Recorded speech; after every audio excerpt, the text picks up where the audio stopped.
دنیا بھر کے مسلمانوں کی شاید خواہش ضرور ہو مگر رمضان مختلف مقامات پر مختلف دنوں میں شروع ہوتا ہے۔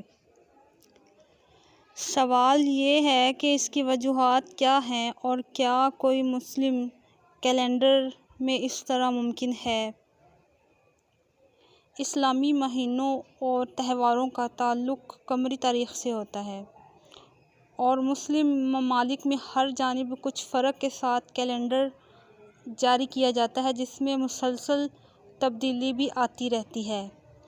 قمری مہینہ یا تو 29 دن کا ہوتا ہے یا 30 دن کا، مگر اس کا دار و مدار اس بات پر ہوتا ہے کہ چاند دکھائی دیا یا نہیں۔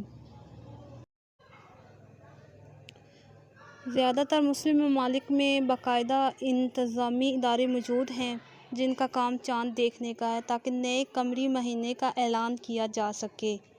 بعض ممالک مثلاً افغانستان عید اور رمضان اور دیگر قمری مہینے تہوار سعودی عرب کے ساتھ مناتے ہیں، جبکہ پاکستان میں رویت ہلال کمیٹی ان کا اعلان کرتی ہے۔ جغرافیائی اور موسمی فرق کی بنا پر چاند کا طلوع ہونا اور اسے دیکھنا ایک ہی وقت میں تمام مسلم ممالک میں ممکن نہیں ہوتا۔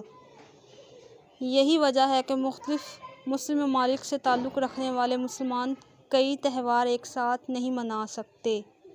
مگر اب جب کہ دنیا ایک گلوبل ویلیج میں تبدیل ہو چکی ہے اور سوشل میڈیا کی بنا پر جغرافیائی فاصلے سمٹ گئے ہیں، بہت سے مسلمان یہ سوال اٹھاتے نظر آتے ہیں کہ اس مسئلے کا کوئی مشترکہ حل نکالا جانا چاہیے۔